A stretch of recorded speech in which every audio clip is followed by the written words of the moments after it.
5 ways GTA 6 can be the premium Grand Theft Auto experience. And in this one, it is the second part. We are going to be talking about technology. That's what we're going to be getting into in today's video. Real quick, if you guys are new to the channel, welcome in. Please consider subscribing to Project Vice, and of course, turn on this post notification so you never miss an upcoming GTA 6 upload.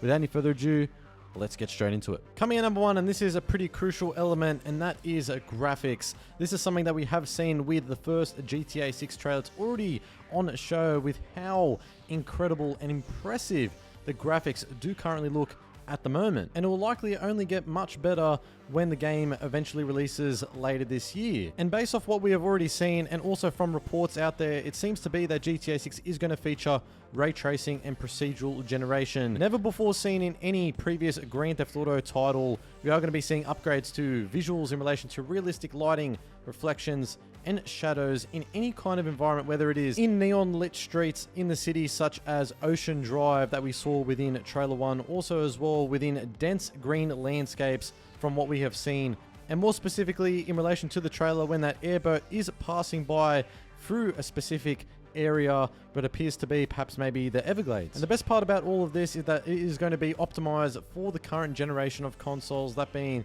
the Xbox Series X, S, and PlayStation 5 consoles. And with the Rage engine pretty much being the backbone in terms of the technological component of graphics in relation to this game, it is going to be second to none, unprecedented. So these visual elements that we are going to be seeing in GTA 6, which we've already seen, I should say, and then into the lead up until the game comes out, is going to be absolutely incredible. It is probably worth noting though that based off what we have seen in the trailer, that Rockstar aren't really going for a photorealistic approach, rather a stylistic approach. I mean, everything that we have seen already with the character models, with the overall environments, and the level of detail in the first trailer does indicate and point to much more stylistic rather than photorealism having too much emphasis. I think it definitely points to the idea that Rockstar are really in a league of their own, adding their own stylization on top of their realism to stand out and feel much more unique compared to any other title that is currently out there on the market. Although graphics is a crucial element in any game, it is important to consider and keep in mind that there are so many other elements, especially in relation to technology, that matter. And another one of these at the Rockstar Advanced Game Engine, that being Rockstar's in-house proprietary engine that they are going to be utilizing for GTA 6, is in relation to the Meteorology, the weather system in Grand Theft Auto 6. Now, this is one element that we have seen being improved upon significantly from Grand Theft Auto 5 to Red Dead Redemption 2. We saw a pretty significant leap in terms of the weather effects. Everything from the rain to the thunderstorm and even the lightning bolts as well was pretty impressive in terms of the technology they did implement with the 8th iteration of the Rage engine with these weather effects. And considering Red Dead Redemption 2 came out in 2018, which is nearly 7 years ago as the recording of this video, which is absolutely insane, that just goes to show you how impressive the technology was for its time, even that many years ago. But now with Grand Theft Auto 6 coming out later this year, you'd expect that the lightning, the thunderstorms, the rain, all of that is going to be massively improved upon. According to Rockstar Mag, they came out with this article back in October of 23, and they go, there will be a real weather system that will impact the game's environment and gameplay. Gusts of wind will batter vegetation and create waves that will disturb the peace and quietness of the beach.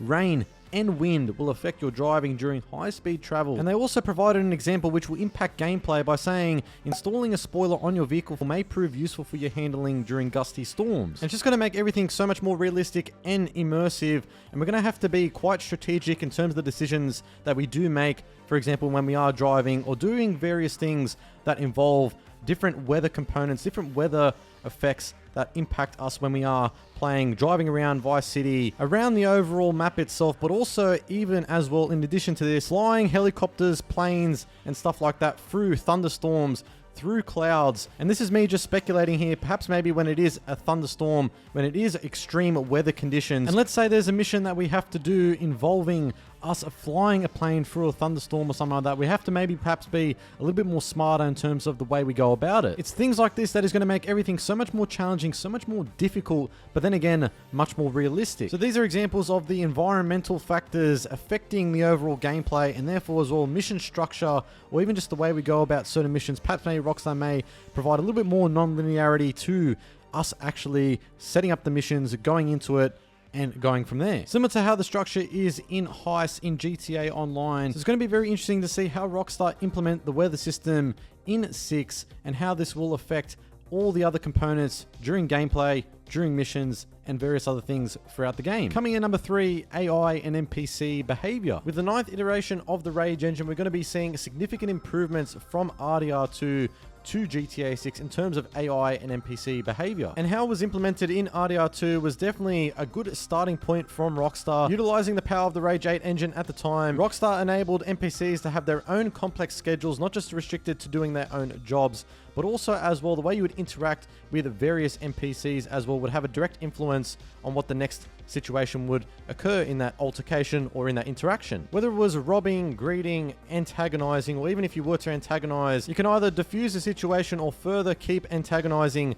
the NPC. This is something that we hadn't seen before in any Rockstar game prior, and it was very good for its time back in 2018, but 2018 is 7 years ago, and the next iteration of the Rage engine is going to improve upon that in GTA 6. Not only because every Rage iteration improves upon the previous one, that is just an obvious statement, but also as well, we know that Rockstar Games' parent company Take-Two Interactive have followed various patterns in relation to NPC and AI behavior, and one of those being a system and method for virtual navigation in a gaming environment. Now, even though it doesn't explicitly state that it is GTA 6, it is the only title under the Take-Two umbrella that this pattern applies to. And an example that this pattern did go into detail on was the fact that it is going to be different this time around with the way NPCs are programmed from point A to point B. And the pattern explains, and I'll make sure to leave this in the description below, it goes, these NPCs can be programmed in an artificial intelligence manner so that their actions in the game are driven, at least in part, by real-time decisions made by the NPC algorithm regarding the current state of the game and the environment. So pretty much saying that the environmental components, factors that are occurring within the game at that particular point in time is going to have a direct influence, a direct impact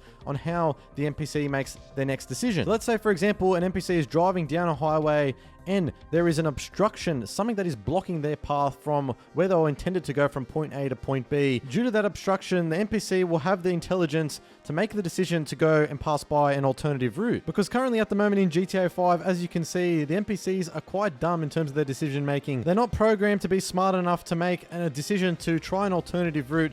As you can see in this example here that I was saying earlier, with this bus blocking the highway, blocking the route in front of them, they don't have the smartness, the intelligence to turn around. However, in GTA 6, with this new artificial intelligence, this new AI system, this new pattern that Take-Two and Rockstar are implementing in GTA 6, this will be a thing of the past. Coming in number 4, dynamic environments. In GTA 6, with the new iteration of the Rage engine, Rockstar is going to be implementing quite a various amount of things within Vice City and Leonida. In terms of the whole map itself, we are going to be seeing diverse environments, including different types of beaches, swamps, and small towns, some of which we have seen already, such as Port Gellhorn. Obviously, we've seen Vice City, we've seen Ocean Drive, and so many different types of places yet to be revealed. But based off the mapping project that the community has devised up, utilizing the Rage unit coordinates as well as stuff that we have seen from the September 22 leaks as well as trailer 1. And this is what the community has come up with. As you can see, it is already absolutely so massive. The Florida Leonida panhandle in the top left is very speculative. However, with that being said, it is going to be so large with so many different types of detailed areas that we are going to be seeing within the game. Down south, obviously, the Gator Keys, the Florida Keys, and then also up north as well. And so much more in between as well. We are going to be seeing quite a fair bit of varied environments compared to Grand Theft Auto 5, where we just had Los Santos, the city part of the map down south, and then up north we had Sandy Shores, but there wasn't really much to do there other than obviously the missions you do with Trevor and some other various free roam activities. But in terms of free roaming, it wasn't really much to do in this area, and it kind of made everything quite repetitive, boring, considering a lot of the things are in Los Santos and most of the players, even in online, are situated in LS rather than up north in Sandy Shores, Paleto Bay, Mount Chiliad, or anywhere around there. But compared to Grand Theft Auto 6, considering we are going to be seeing a much more bigger map, it's going to be much more massive, dynamic, and with these enhanced AI and NPC interactions that I mentioned earlier, and with the combination of that, and of course with the next iteration of the Rage engine operating on the current hardware, it's going to offer much more from a gameplay value perspective. And with these dynamic environments, we're going to be seeing much more from an exploration perspective. Driving down Vice City in Ocean Drive or anywhere around there, even the surrounding areas of Vice City, but also as well down south in the Gator Keys, where you're probably going to be seeing so much more different sort of environments. You're likely going to be seeing much more wildlife, such as obviously gators and other types of animals, compared to up north. It's going to be quite vastly different, as well as various lakes and stuff, various swamps, combined with the improved weather systems as well, and everything that is going to be implemented within this game is going to make everything so much more better. And with a larger map, 6 is going to likely feature much more varied modes of transportation, not only just cars, boats, planes, but also even the metro system that we did see within the September 22 leaks is likely something that is going to be included within the final version of the game. So with that and traversing through the open world of Vice City and Leonida with these aforementioned things that I have gone over, it's going to make everything so much more diverse, immersive, and obviously just better from a gameplay perspective. Coming in number 5, Rage 9. So Rage, otherwise known as Rockstar's advanced game engine, is going to be utilizing all these things that I've mentioned in combination to power Grand Theft Auto 6. It is literally going to be the backbone of the game. Everything that you are seeing on screen, even in this trailer that is playing in the background at the moment with the NPCs interacting with each other, with the open world environments, the way they look so detailed, the lighting, the visuals itself more specifically. And this is how Rockstar are going to create a realistic, advanced, and up-to-date modern open world game with such impressive technology built within it. It is literally going to be state of the art. And there was an article that someone did come out with a little bit after trailer 1 did drop, and they go, Rockstar reveals GTA 6's mind-blowing game engine, and discussed how it compares to Unreal Engine 5. And he goes on to briefly mention it, saying, graphics-wise, this is no Unreal Engine, which can render almost photorealistic scenes, but is limited by the amount of assets generated simultaneously. The GTA series has always had its distinct art style and is more gameplay focused. He goes on to say, the most impressive thing about the game trailer is how alive the world feels. In the opening scene, we see the camera pan the ocean, boats leave streaks on the water, dolphins and marine life swim in the ocean, multiple umbrellas line the beach while people walk along the shore. Then the shot ends with a helicopter flying along the Vice City skyline and an airplane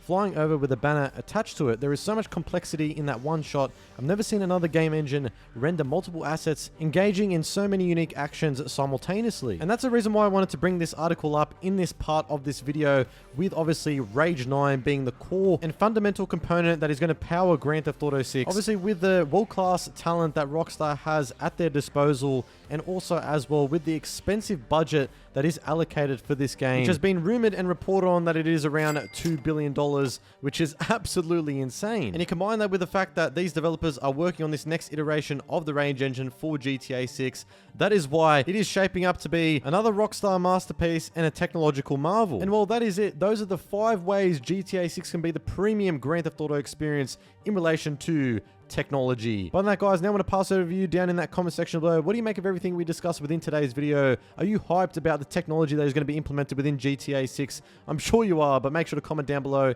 your thoughts. But if you went to enjoy this video and found any informative value, please consider subscribing to Project Vice, like, and of course, as always, turn on those post notifications so you never miss an upcoming GTA 6 upload. Stay safe, have a great day, and I am out.